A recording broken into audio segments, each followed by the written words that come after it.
Believe it or not, the rules of punctuation really do mostly make sense. On the other hand, trying to memorize the rules and then apply them in the almost infinite number of variations that the English language allows, that's going to drive you nuts. That's why a lot of people end up with run-on sentences, sentence fragments that don't work, and sometimes just a real mess. Or they end up just using 2 or 3 types of sentences, so they only need to learn about 3 rules, and then their writing is always technically perfect and not worth reading. But there is, well, I guess it's a secret. Not that anybody's trying to keep it a secret, it's just one that for some reason gets ignored. But the truth is that punctuation, and a lot about writing in general, is just about the rhythm. If you learn to write with your ear, learn to write until the rhythm of the sentences, the rhythm of the paper overall, flows naturally, fits your style, you'll find that it tells you where to put the commas, where to put the period, with a little effort, where to put the semicolons, the colons, the dashes, and all of the other lovely possibilities that you can learn to play with. Now, the bad news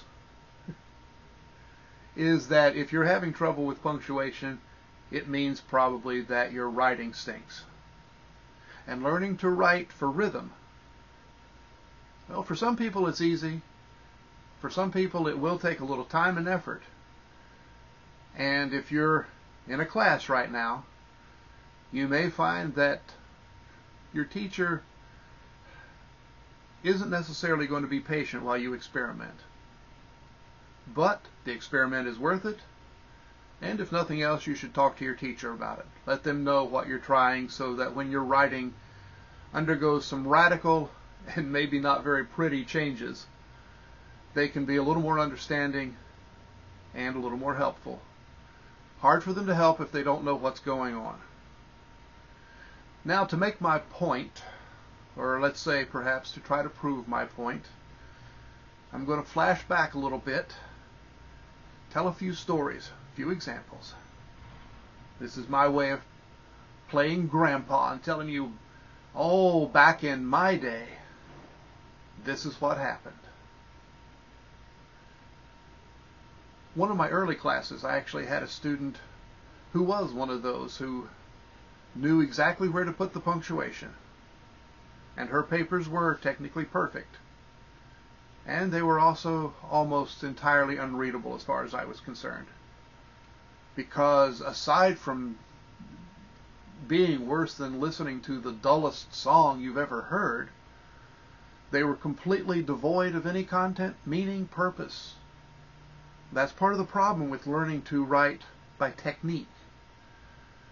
Technique does not make good writing. It makes good form. Well, it makes good form within certain limitations. But if you don't pay attention to content, and then suddenly somebody asks you, yeah, so what? You don't know what to say. It's never been an issue before. And in many respects, it's harder to learn content after you've learned form than it is to learn them in a more natural way, which is together. Learning to let form and content relate to one another. The form will help you figure out the content will help you figure out the form. Unfortunately, I never did manage to make the point to that student. Gave her a B+, which she wasn't happy with, but she should be, because in the same situation today, she'd be lucky to get a C. Personally, I think that a student who doesn't learn should flunk.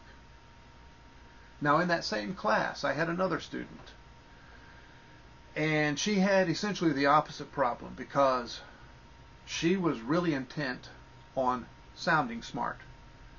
And like a lot of people, including a lot of teachers, unfortunately, she thought that sounding smart meant big words, long sentences.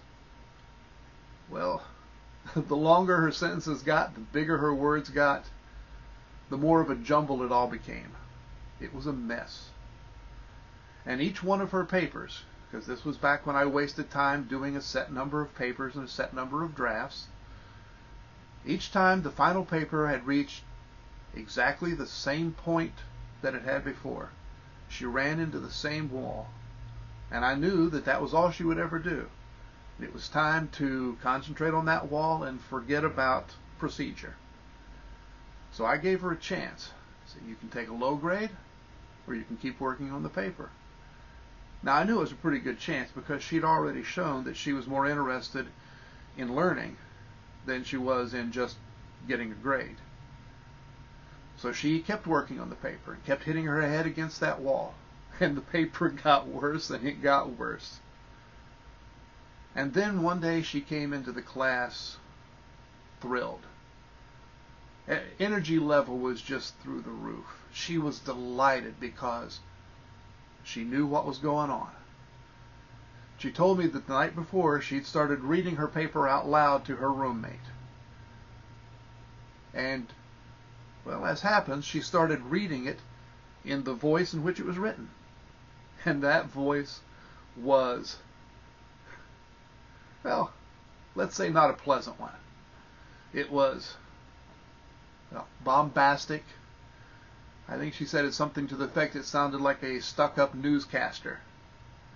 Well, that wasn't what she wanted to sound like. And that clicked. She wanted to sound, well, like a person.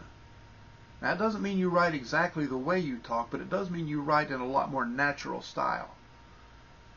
And she not only said that she understood, she was able to point to the paper and say, look, where I do all of this, all I have to say is this. And where I wrote all of that, if I just do this, it works. And the writing wasn't just better, it was simpler. And because it fit her better, it became easier. And that's one of the absurd things that we somehow managed to keep secret. There are ways to write easier that actually result in better writing. You get more done in less time. Now, one of my favorite students, or one of my favorite stories, I've got a lot of favorite students. He was writing about the band that he played in, and how sometimes, when things were just right, the rhythm of the music would take over. You didn't have to think about what you were playing. Things just came together. And he brought the first draft in to show me. And, of course, I noticed that there was absolutely no punctuation anywhere. Not a comma, not a period, nothing. But there were some other things that seemed to be a little more important at the time, so I didn't bother to mention it. And he brought in the next draft, which was better, and still contained exactly 0 punctuation. But there were still some more important things to talk about, so I let it slide. Well, the third draft he brought in, it seemed to be time to point out that I had noticed this. Didn't want him thinking I was just completely blind after all. Well, when I asked him about it, that's when he told me that he was absolutely terrified of punctuation. He'd grown up under these conditions where getting it wrong was such a big deal that it effectively paralyzed him. So he would write a paper, and when it was finished, he would go back in and just sprinkle in punctuation here and there. Of course, the results were lots of red ink from teachers who like to use red ink. The thing was that in trying to write the paper well, and while thinking so much about the rhythm of the music, he had actually written a paper that was perfectly crafted. The rhythm was such that you could read it easily without punctuation.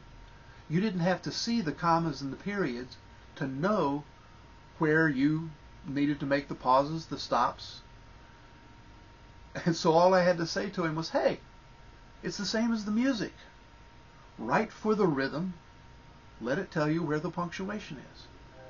Now, I was lucky on that one because he was absolutely primed to hear that. It was a case of the perfect thing to say at the perfect time. You don't get that many chances, but for him, it clicked instantly.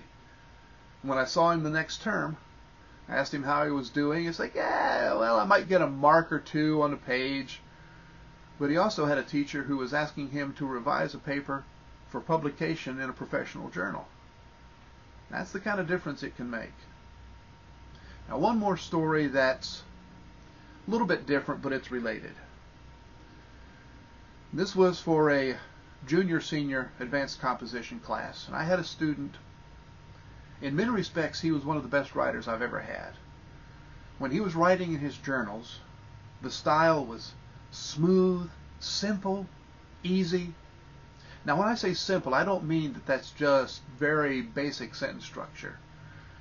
I mean that the structure does what it needs to, nothing more, nothing less. And you can get some rather long, involved sentences that read simply because the structure is natural. And these writings had this dry sense of humor, slightly sarcastic. They were very clear. They were powerful. They were fun to read. Now, when we started to call things a paper, the formal writing, everything that made the journals work, that made them worth reading, disappeared.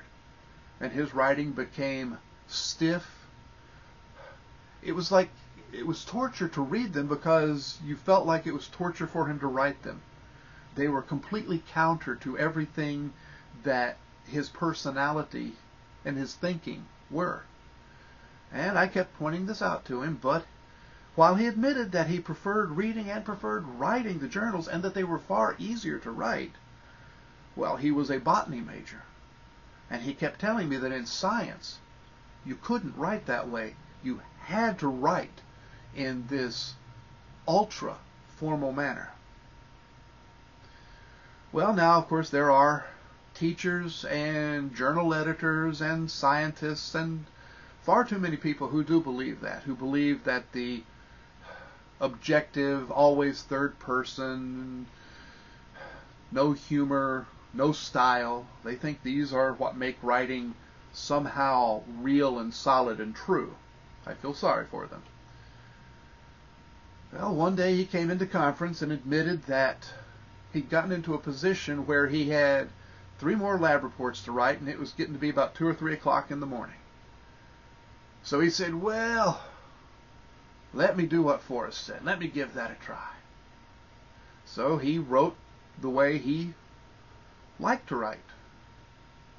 And when he got the lab reports back, the grader had given him an extra point, and the professor for the class wrote him a personal note thanking him for giving him something worth reading. So that's the trick. Don't write for a grade. Don't write for the sake of punctuation. Try to write something that's worth reading. Something your teacher would read if they weren't being paid to. Something your friends would read even if they weren't your friends. But learn to listen to your writing, because you will find that your ear can help you resolve a lot of the problems that you thought you would never be able to figure out because they just didn't seem to make sense. Well, maybe the way you're doing them, they don't make sense. But the problem is probably in the method, in the approach or the attitude. You'll find that if you can change that, you can change a lot of things. It'll take time. It'll take effort. It's up to you whether or not that's, important. If you want to write better, and not just for a better grade, time and effort and your ear are all going to be involved. But you'll also find that it's more fun. I know it's not traditional, but I believe in having fun even when you're working on punctuation and grammar. And not because we make things fun. What I want you to understand is they are fun. And if something's getting in the way of that, that's probably where the problem is. Oh, sure. I'm not saying that it won't be irritating, that you won't have problems. But I'm saying that there's a lot more fun on the way. And when we do things with pleasure as one of the ingredients, the struggle becomes a lot more worthwhile. Even the frustration becomes a little sweeter. And the success becomes sweeter still. So go have fun.